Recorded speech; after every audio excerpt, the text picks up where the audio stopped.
Hi everyone.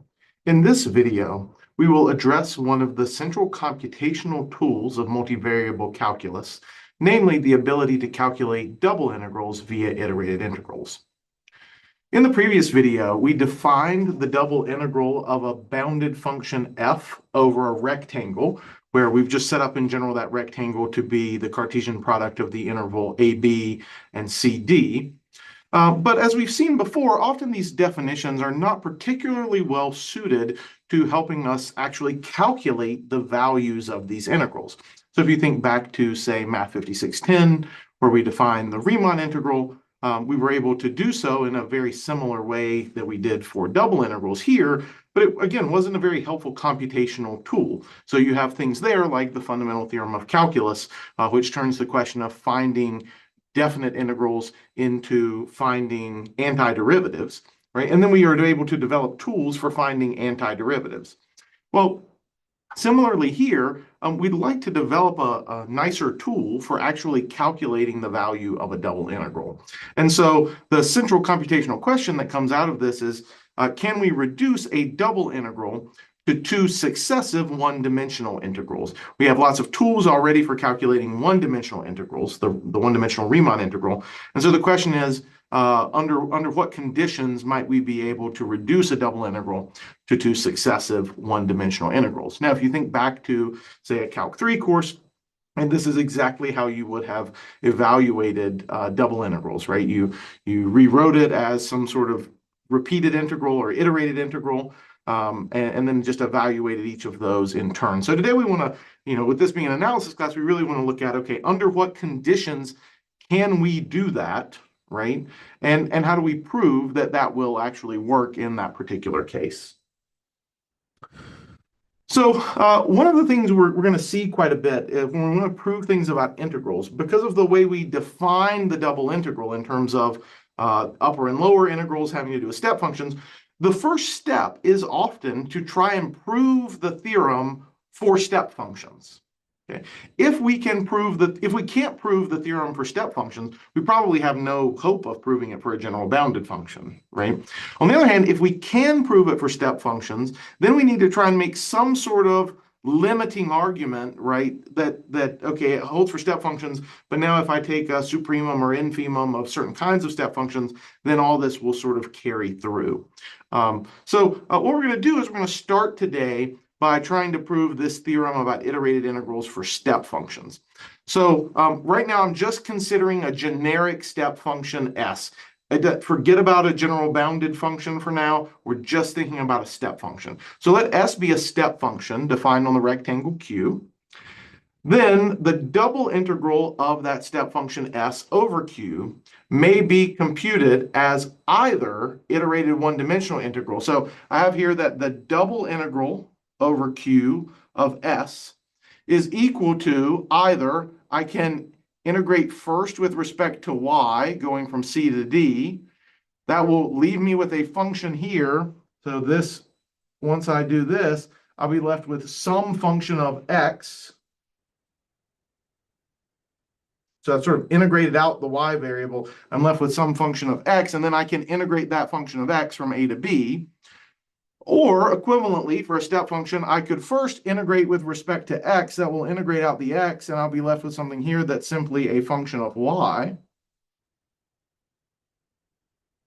And then this function of y can then be integrated with respect to y from c to d.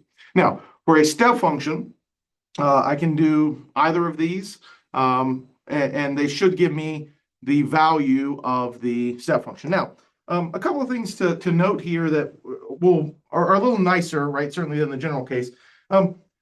Step functions are always going to be integrable. You can pretty quickly from the definition of integrability prove that step functions are always integrable. So there's really no concern about this function not being integrable, which we could have for a generic function. So we don't have to worry about that. And the other thing, right, is that because of the way these step functions are defined, they're essentially you break your domain into some finite number of rectangles, right? The way we've been writing this down is like it's m times n rectangles, but some finite number of rectangles, and your function is constant on each of those. So you can think of this function as being essentially constant except at some finite number of breaks, right? But again, we know finite numbers of discontinuities usually don't affect things. So again, it's still a fairly nice case. All right. So let's think about then how to prove this. I'm not going to necessarily write out all the words here of this proof, but I'll give you a sense of the general idea. So let's take and imagine, so, let S take the value, I'm going to call it S sub ij on subrectangle Qij, right? So the idea is we have this partition of the rectangle Q. It breaks us up into a bunch of little subrectangles we call Qij. And on each of those subrectangles, because S is a step function, on each of these subrectangles, it's constant. So just let Sij be the value that this takes on the rectangle Qij. So if I just wanted to integrate, take the double integral over Qij of my step function, well, what would that be? Well, it's constant, right? So it would just be that constant value times the area of this rectangle. So if I could just write times the area of that rectangle Qij. But of course, that's just going to be what? It's going to be the delta xi times the delta yj, right? That just gives you this, just expressing the area of the rectangle Qij. Okay, so certainly on each little subrectangle, very easy to integrate. But now let's imagine I want to add them all up. Okay, so if I want to actually find the double integral over Q of S, so over all of Q, well, I need to add up over all I and over all j. These pieces. Right? So what I could do is I could express the whole integral as just you integrate on each of the little subrectangles and then you add them all together for every I and every j. And we have n sort of bases of the I rectangles and j bases for the y sides of the rectangles. Okay. Well, now I've already evaluated this. So this is actually just the double sum I equals 1 to n, sum j equals 1 to m of, now this just ends up being S ij delta xi delta yj. Now, if I look at this the way I have it written here, notice that this is a sum, this first sum is over j, okay? But this sum, this term, delta xi, doesn't depend on j. So I can actually pull it outside of that sum. So I could write this as the sum I equals 1 to n of delta xi times Sij times delta yj. Oh, sorry, I'm missing a sum here. So times, now in here, the sum j equals 1 to m of Sij delta yj. Well, if I look at this, let's think about what this is. So I'm taking the lengths of each y subinterval. Okay, so imagine here, let's see if I can sketch a little picture up here. I'm in 3 dimensions, okay, and I've got my rectangle here, and in my y direction, I'm going from C to D, okay, and I've got sort of ticked off here my little points in my partition, okay. And so now what I'm doing is for each fix I, so fix an I for a second, we're inside here, so I is fixed. So what does it mean if I is fixed? If I is fixed, that means we're looking at some particular partition value between A and B. So we're maybe here, like we're along this line. Okay. So our I is fixed, we're inside here, I is fixed. And now what we're doing is we're going along and we're taking the base of each of these, that's the delta yj's, and we're multiplying it by the height. Well, what we're doing here is whatever this step function looks like on each interval, I'm just getting like a little, maybe it's doing different things like this. Some of them could even go below, right? But I'm essentially getting all of these areas added up together. That area and that area and that area and that area. Well, what is that really? This is really sitting here. This is the integral. So this is equal to the sum I equals 1 to n of delta xi times, what am I getting here? Well, I'm getting the integral of the function s from c to d with respect to y. S of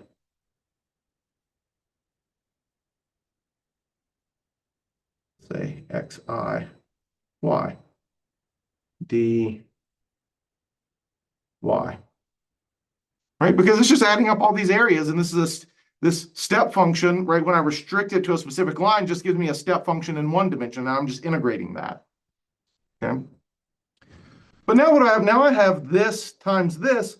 But if I look at this, we're sort of doing the same thing, but now the function we're integrating is no longer this constant function.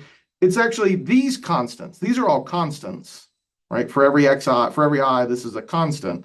So this is just a sum of some constant times this. This just becomes the integral from a to b of s of xy, or sorry, the integral from a to b of this function of the integral from c to d of s of xy dy dx. Okay. And now notice this is one of the, so in this case we've shown that the double integral of s over q is equal to this particular iterated integral. Now if I wanted to prove the other direction, all I would do is come back up here, and at the very beginning I could just swap these two sums. Okay, they're both finite sums, so there's no problem swapping the order of the sums. Addition is commutative, so there's no problem swapping these sums.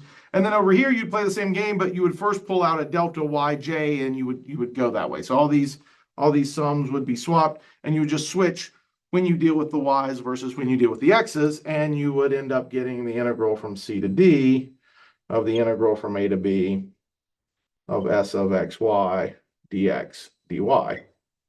Okay, but again, you get the same thing. You get that both of these are equal to the double integral of s. So what we see here is that certainly for step functions, we can calculate the value of the double integral by calculating either one of these iterated integrals. All right.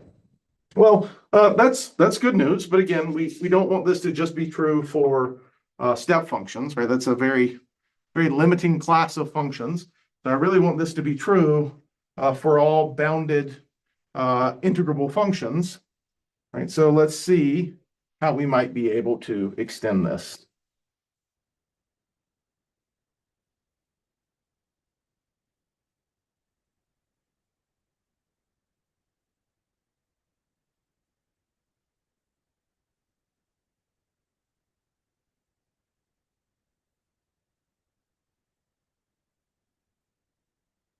All right. So now if we want to prove this for general functions, as I mentioned, we have to actually assume a little bit more. Well, not necessarily more. In a way, we're going to assume less, but we have to be explicit. We were dealing with step functions before, which are automatically integrable from the definition. But now I need to assume that f is a bounded integrable function on the rectangle Q. Okay, so imagine I'm starting with a function, it's bounded and integrable. Okay, and it's defined on this rectangle Q.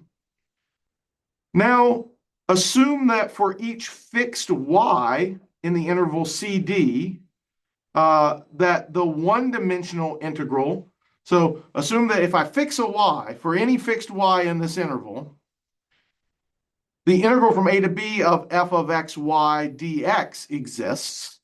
Okay, we're going to call that a of y.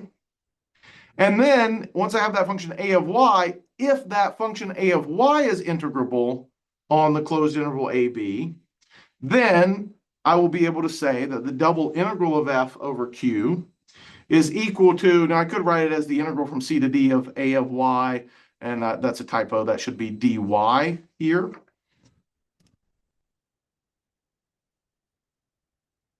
Okay. This is ultimately correct here. This should be equal to the integral from c to d of the integral from a to b of f of xy dx dy, right? So this a of y, we're just substituting in here now the definition of a of y into here to get this piece, okay? So we're first going to sort of walk through the proof, okay? And then I want to slow down and just take a minute to come back to the proof, to look at where we use these different hypotheses, and just to talk for a minute about a little bit of care that needs to be taken when you're dealing with these hypotheses. So let's first look at the proof, okay? So we want to show, right, that the double integral is equal to the iterated integral that I showed, okay? So if I sort of think about like how I might do that, if I go back to that very first definition of integrability, right, we said that a function was integrable, double integrable if for every pair of step functions s and t, with s less than or equal to f less than or equal to t, if there was one and only one value that lies between the double integral of s and the double integral of t for every pair s and t, right, then that's the value of the double integral. Okay, so let's write this out to make it a little clearer. So let s and t be arbitrary step functions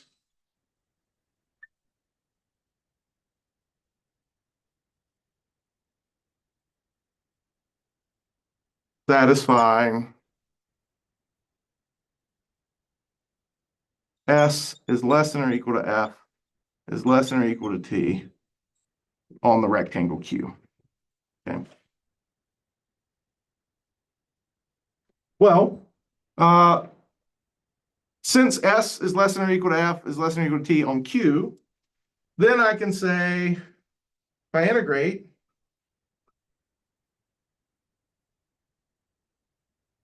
with respect to x,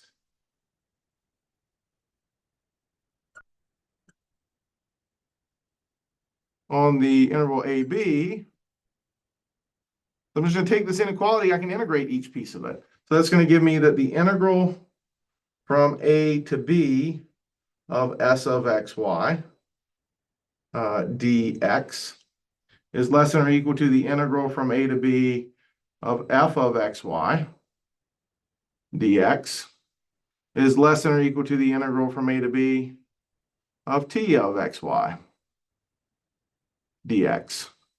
And right, this equality held on the entire rectangle. So it holds for each x value between a and b, which is why I can compare these integrals in this way.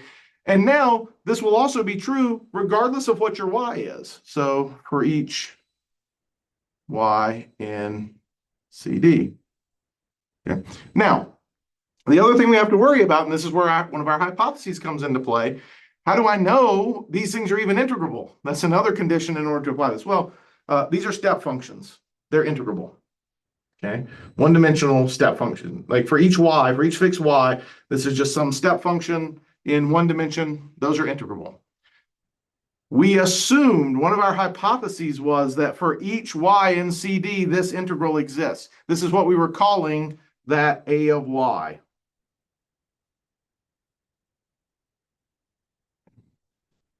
So now if I integrate again, but now this time,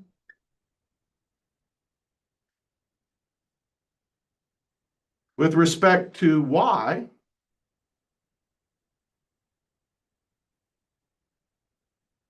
on the interval CD, well, what's that going to give me? So I'm going to take this, right? This inequality holds for each y in CD, so it'll still hold when I integrate each of these terms. Okay, so notice I'm taking this thing and I'm going to integrate it from c to d with respect to y. Same thing here. I'm going to integrate this integral.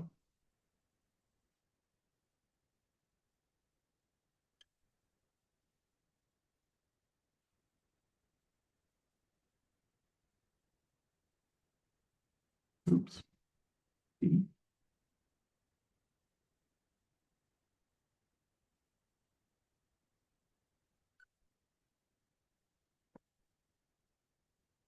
But now notice that because s and t are step functions, right? I actually, from our previous theorem, know that this iterated integral is actually just equal to the double integral over q of t. And again, s is a step function, so this is just equal to the double integral over q of s.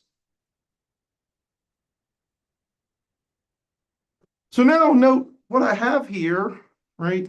If I look at this value right here,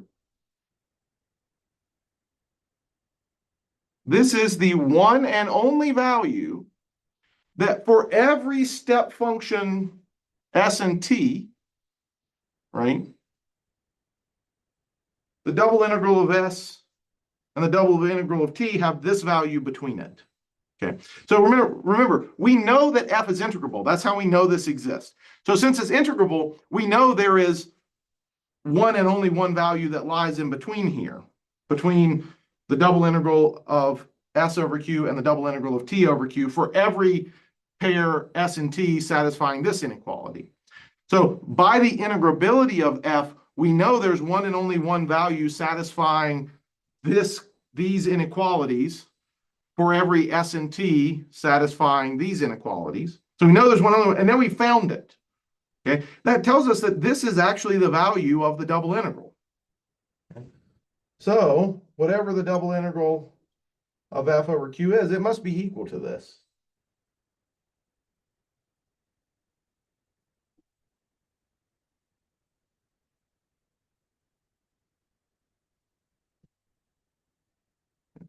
Which is exactly what we wanted to show. Yeah. Now, let me remark briefly, we could actually have done this in the other way, okay? Which is to say, we've done it so we integrate first with respect to x and then second with respect to y. You could go back to that theorem and rewrite it so it's in the other direction. So you would define a function capital A of x, which would be the integral from c to d of f of x y dy. If each of those integrals exists for every x in AB, then you could integrate that again for x going from A to B, right? And you essentially end up with exactly the same proof, but these would be switched and these would be switched. The integrals would be switched. But notice also you have additional hypotheses there, right, about A of x existing for every x in AB and A of x being integrable over AB. So it does slightly change your hypotheses also. But you can prove a version of this theorem that just switches these around in the opposite direction. All right. Now, I want to take a minute to just talk a little bit more about this theorem in the abstract, and then we'll quickly just remind ourselves how this gets used in practice. It's been a while since a Calc 3 class. Just a nice little reminder of how the examples go and how we really invoke this theory in the practice of, say, either teaching Calc 3 or just doing Calc 3 type computations. So first, I can never get this board clean.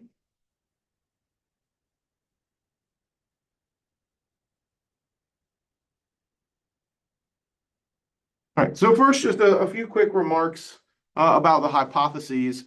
The first is that the very first assumption we make is that the double integral must exist. Okay, if the double integral doesn't exist, it's possible that the iterated integrals could still exist, but the double integral itself doesn't exist, right? So this is number one, because in practice, this can cause you big problems. If you don't know that your function is double integrable to begin with, and let's say you just start calculating iterated integrals, it's possible that you calculate iterated integrals, you get a value, but that value is not the value of the double integral because the double integral doesn't exist.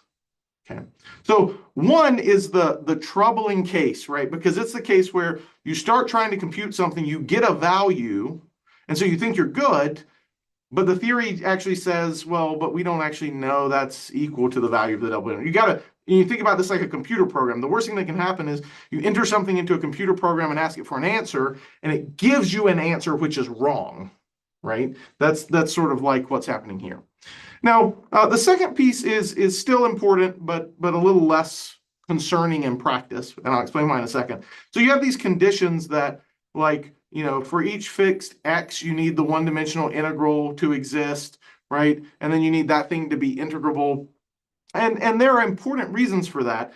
It's not such a concern because in practice, when you're actually writing these things out, you will see those problems developing. So this is the case where, like, you put something into a computer program and it just crashes because it can't actually do what you're asking it to do, right? This thing isn't integrable, or it isn't, these things don't exist, right? So it's a little, it's something to be aware of. But in the practice of actually doing these problems, you usually realize that you've run into this issue. This is one that if you're not careful, you'll just calculate an iterated integral, get an answer, and go, okay, great, like that's the answer. But it's not actually the value of the double integral. Okay. Now, when your function is continuous, so this sort of gives rise to, we really maybe just like some quick and dirty way of knowing that I have a function that is the double integrable, right? And it probably is no surprise that if your function is continuous, then it will be integrable. And in fact, we will show that in the next video. So under those conditions, which are basically all of the examples you ever look at in like a multivariable calculus course, then you can always calculate these via iterated integrals. My guess is in a Calc 3 course that you took, you might have briefly sort of touched on this, but then you just started calculating iterated integrals. Much as in the same way when you start with one-dimensional integration, right, you very quickly move past Riemann sums and actual integrability stuff, and you just start using the fundamental theorem of calculus, right? It's important that you, as somebody who's doing higher level mathematics, and particularly if you want to ever teach this material, though, have a little deeper understanding of what's actually going on in the background here, right? So this is a theorem. It does have hypotheses that must be satisfied in order to apply it. But in general, for most of its use cases, if f is continuous, certainly, then there's no need to worry. All of these hypotheses will be satisfied. All right. Now, the last thing I want to do is just work through a couple of examples just to quickly remind us of, again, how some of this works. So let's start with the first example. So I actually do two here. So example one. So evaluate the double integral over Q of x sine y minus y e to the x dx dy on the rectangle minus 1 to 1 cross 0 to pi over 2. All right. So again, and I want to emphasize here, in order to know that we can use iterated integrals, we have to know this is integrable. And at this point, we don't. But it is continuous, right? Here's a product of continuous functions, product of continuous functions. These are both continuous. Difference of continuous functions is continuous. This is nice and continuous. It will be integrable. We'll show that in the next video, that all continuous functions are integrable. So let's not worry too much about that right now. So then let's see, though, in practice, like how do we compute this, right? So if I want to do the iterated integral, and again, here I'm just doing it over a rectangle. I can do it with respect to, I've written dx dy here, but you could do it either way, okay?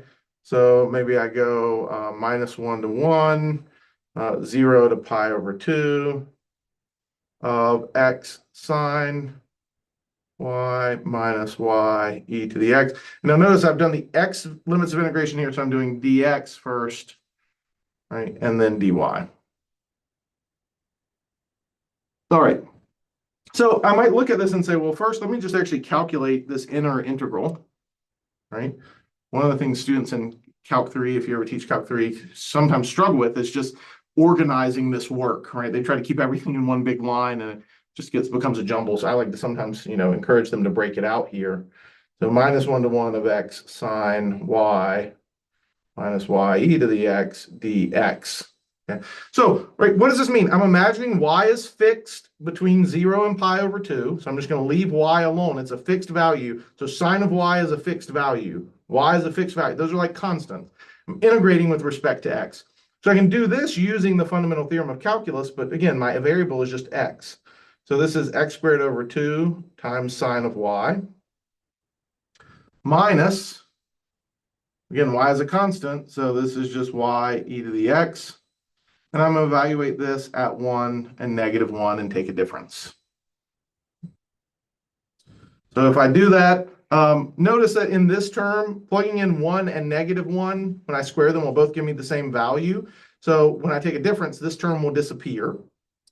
What I'll be left with is a minus y e to the 1 minus a negative e to the negative, minus a negative y e to the -1. That's 1 over e.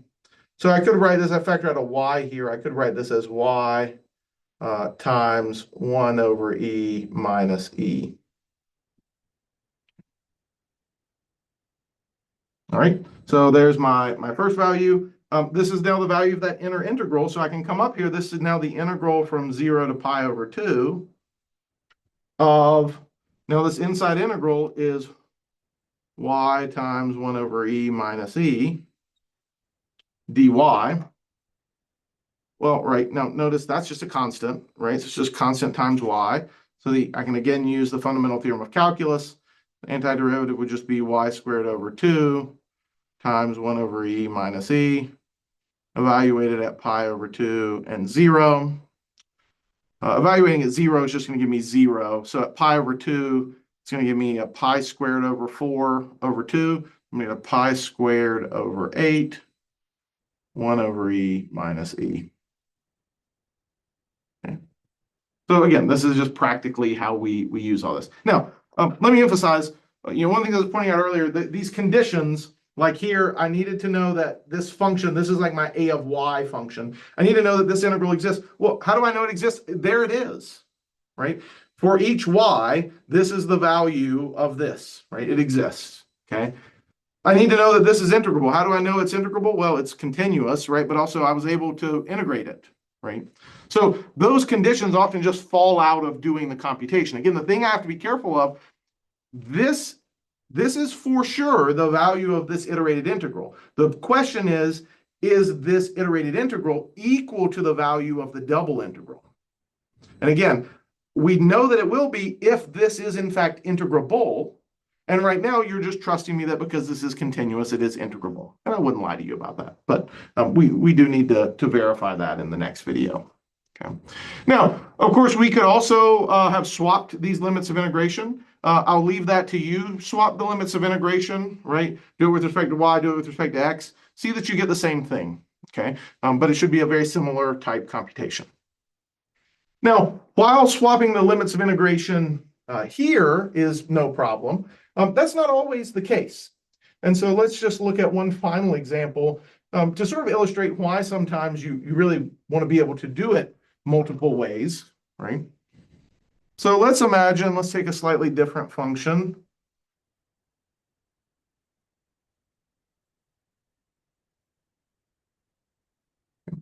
So this would be example 2.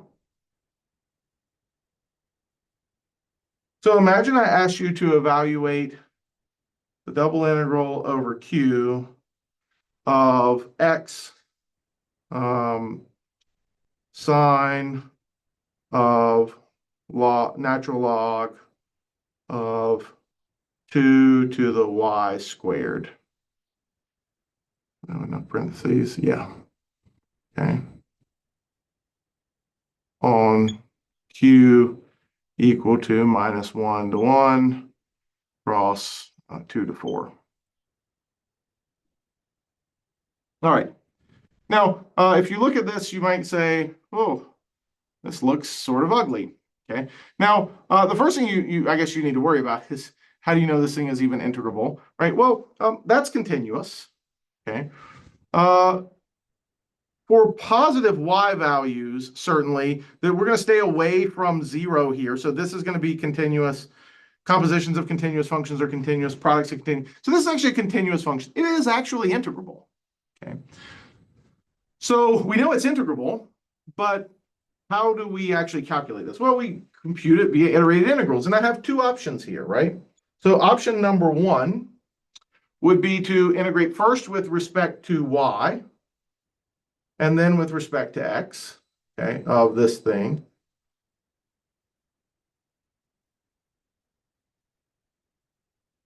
Okay, and then my y values would go from 2 to 4. My x values would go from -1 to 1. My other option is to integrate first with respect to x, and then with respect to y.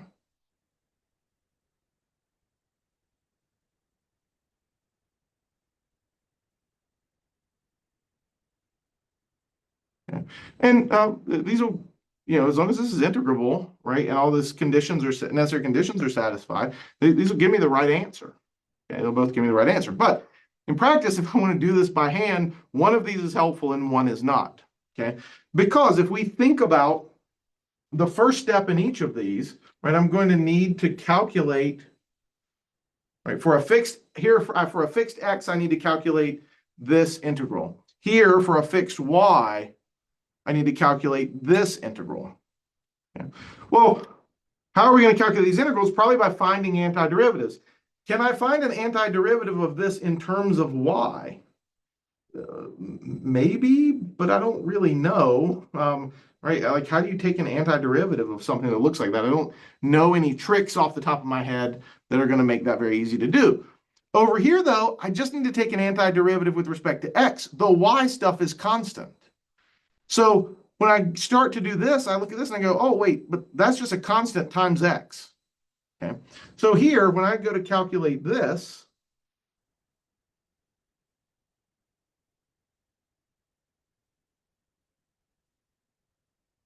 right, the antiderivative here, it's just x squared over 2 times this whole mess.